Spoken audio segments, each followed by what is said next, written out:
Welcome to our channel. నేను నవీన్. పరారీలో వీణ. ఇప్పటికే ఆమెపై కేసులు నమోదయ్యాయి కూడా. అయితే జనసేన ఎమ్మెల్యే కేసులో ట్విస్ట్ వస్తున్న వేళ ఆ విషయం గురించి క్లారిటీగా మాట్లాడడానికి మనతో ఉన్నారు పొలిటికల్ అనలిస్ట్ శ్రవణ్ గారు. సార్తో మాట్లాడే విషయాలు తెలుసుకుందాం. సార్ నమస్తే. నమస్తే అండి. గత కొన్ని రోజులుగా వీణ గారి టాపిక్ బాగా వైరల్ అవుతుంది. జనసేన ఎమ్మెల్యేకి సంబంధించినటువంటి వీణ గారి కేసు, ఆమెపై కేసులు కూడా బుక్ అయ్యాయి. సో ప్రస్తుతం ఫోన్ స్విచ్ ఆఫ్ చేశారు. సో అసలు ఏం జరుగుతుందండి ప్రస్తుతం? ఇప్పుడు ఆంధ్రప్రదేశ్ జనసేన పార్టీ తరఫున గెలిచినటువంటి శ్రీధర్ ఎమ్మెల్యే గారి మీద లైంగిక ఆరోపణలతో వీణా అనే ఆవిడ బయటకు వచ్చి వీడియో రిలీజ్ చేయడం కాదు, ప్రెస్ మీట్ పెట్టడం జరిగింది. దీంతో ఒక్కసారిగా రాజకీయ వర్గాలలో కలకలం రేగిందని చెప్పాలి. అయితే దీంట్లో ఇప్పుడు ఈ ఉన్న పరిస్థితుల్లో వార్త ఏమిటంటే వీణ మీదనే 4 కేసులు, అందులో ఒకటి నాన్ బెయిలబుల్ అట్రాసిటీ కేసు కూడా బుక్ అయినట్టు కూడా తెలుస్తా ఉంది. ఇది మనం జనరలైజ్ గా మాట్లాడితే దీంట్లో శ్రీధర్ అండ్ వీణ ఇద్దరు కూడా నేరస్తులే, ఇద్దరు కూడా బాధితులే. వాళ్ళ యొక్క వ్యక్తిగతమైనటువంటి ఆ ఆ, అంటే కోరికలను చంపుకోలేనటువంటి అత్యాశతో అయితే దారి తప్పినటువంటి యువత ఎలా ఉంటుందో, దారి తప్పిన తప్పితే ఎలా ఉంటుంది జీవితం అంటే ఇట్లా అగమ్య గోచరం ఉంటుందని చెప్పాలి.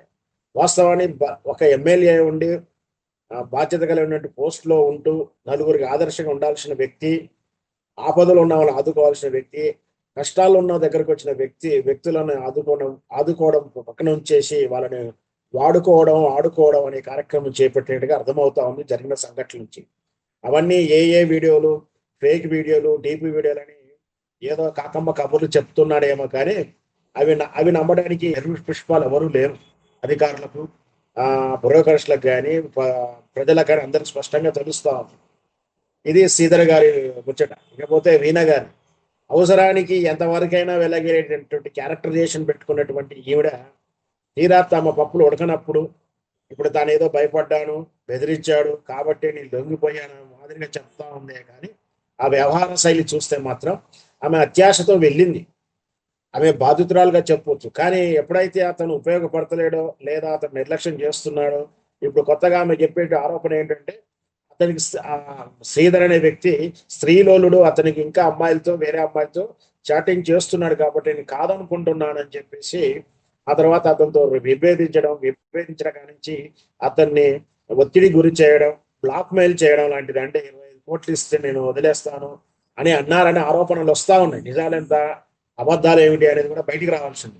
అయితే ఇప్పుడు ఆ మీద అంటే వీణ గారు బయటకు వచ్చి ఆరోపణలు చేసే కన్నా ముందే శ్రీధర్ గారి తల్లి గారు కేసు దాఖలు చేసి ఉన్నారు కాబట్టి అది ముందుకు తీసుకున్నారు. వాస్తవానికి ఈమె బాధితురాలు. ప్రస్తుతానికి ఉమెన్ కమిషన్ కూడా స్పందించిందే కానీ ఉమెన్స్ కమిషన్ కన్నా ముందే ఎఫ్ఐఆర్ బుక్ అయినటువంటి విషయంలో ఆమెని అదుపులో తీసుకోవడానికి ప్రయత్నం చేస్తున్నట్టు, ఆమె పారిపోయి ఉంది లేదా కనిపించట్లేదు, స్విచ్ ఆఫ్ చేసి ఉందని చెప్పి వార్తలు అందుతా ఉన్నాయి. ఖచ్చితంగా మీద కేసు అయితే ఆల్రెడీ ఎఫ్ఐఆర్ అయింది కాబట్టి ఎవరు ఎఫ్ఐఆర్ చేసినా వాళ్ళదే ఫస్ట్ ఉంటుంది కాబట్టి అదుపులో తీసుకోవాల్సింది. మొత్తం మీద రాజకీయ నాయకులు తరచూ ఈ విధంగా మహిళలతో ఏకాంతంగా మాట్లాడడం, మహిళలని అంటే ఆపదలో ఉన్నామనో లేదే వాళ్ళ దగ్గర పనిచేసేటువంటి సిబ్బందిని ఈ విధంగా లైంగిక వాంఛలకు, లైంగికాలకు వాడుకోవడం, వాళ్ళ బలహీనతలను ఆశ్రయం చేసుకుని వాళ్ళు లొంగ తీసుకోవడం, అనగా చెప్పితే వినకపోతే బ్లాక్ మెయిల్ చేయడాలు, లేదా వాళ్ళ రహస్యాలు తెలుస్తున్నాయని చెప్పి హత్య చేయడం. నిన్నగాక మొన్న జనసేన పార్టీ తిరుపతి, చిత్తూరు జిల్లా చూశాం. ఏకంగా మర్డరే చేశారు వాళ్ళు. ఇట్లా మళ్ళీ జనసేన పార్టీ ఆరోపణలు ఎదుర్కోవడం జరుగుతుంది. అయితే ఇక్కడ కూటమి ప్రభుత్వంలో ఇక్కడ 2 వర్గాలుగా విభజించి చేస్తున్నారన్న ఆరోపణలు వస్తూ ఉన్నాయి.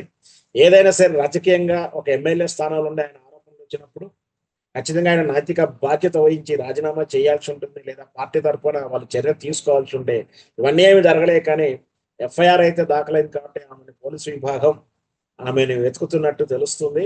ఏది జరిగినా కూడా ఈమె బాధితురాలు అండ్ నిందితురాలు కాబట్టి చట్టరీత్యా ఆమెకు న్యాయం జరగాలి, అరెస్ట్ అవ్వాలి.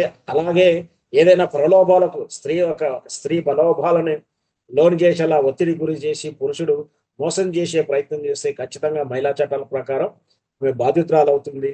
అందుకు ఆ శ్రీధర్ని శిక్షించాల్సిన అవసరం కూడా ఉంటుంది.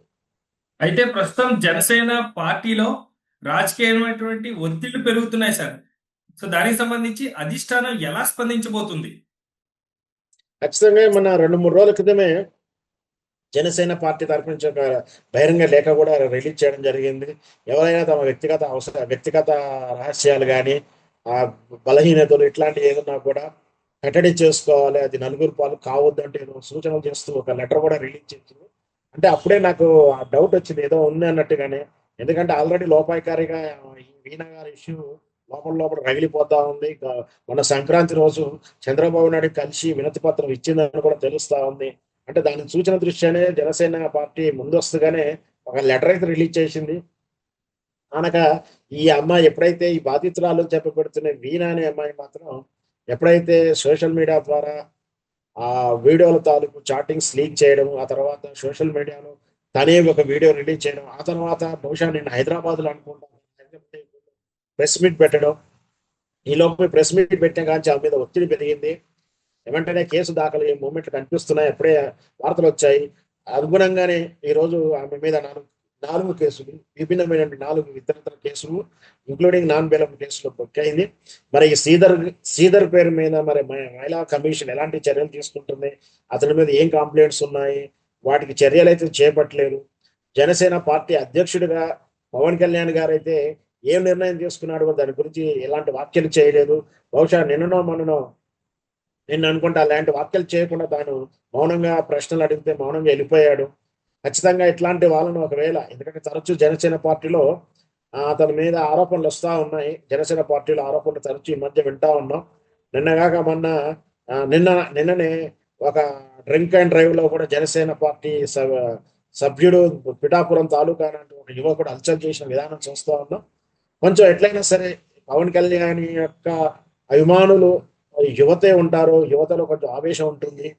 అట్లాంటి వాళ్ళని అదుపు చేయాల్సిన అవసరం పవన్ కళ్యాణ్ ఉంటుంది. అలాగే ఈ ప్రజాప్రతినిధులు ఇలాంటి ఈ అమ్మాయిల విషయంలో కానీ, మహిళల విషయంలో కానీ, లేదా ఇతరత్ర బెదిరింపులు, భూమి కబ్జాలు ఇలాంటి దాంట్లో ఇన్వాల్వ్ కాకుండా కట్టడి చేయాలి. అంటే ఆరోపణలు వచ్చినట్టు వెంటనే వాళ్ళని బర్తరఫ్ చేసినట్టు చేస్తే పార్టీకి మంచి పేరు, నాణ్యం, అంటే ప్రజల యొక్క పార్టీ యొక్క విశ్వాసాన్ని కలిగి ఉంటుంది. మరి పవన్ కళ్యాణ్ గారితో మొదలు స్పందించలేదు. బహుశా పూర్తి సమాచారం అందుకొని తగిన సాక్ష్యాధారాలతో రేపో మాపో ఎలాంటి చర్యలు తీసుకుంటాడో వెయిట్ చేయాల్సి ఉంటుంది. కానీ ఈ గ్యాప్ లోనే మొత్తం తుఫాన్ లాగా పాకేస్తుంది కదండి. ఇష్టం వచ్చినట్టు ఎవరికి వాళ్ళు మాట్లాడుతూనే ఉన్నారు టాపిక్ గురించి.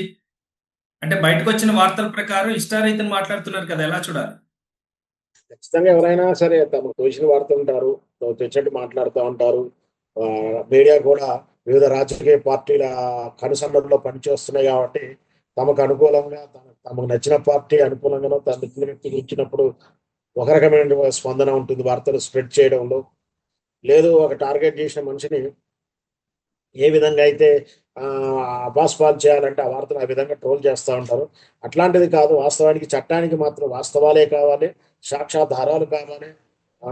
బాధితులు ఫిర్యాదు లేకున్నా కూడా సుమోటోగా తీసుకొని కూడా చర్యలు చేపట్టవచ్చు.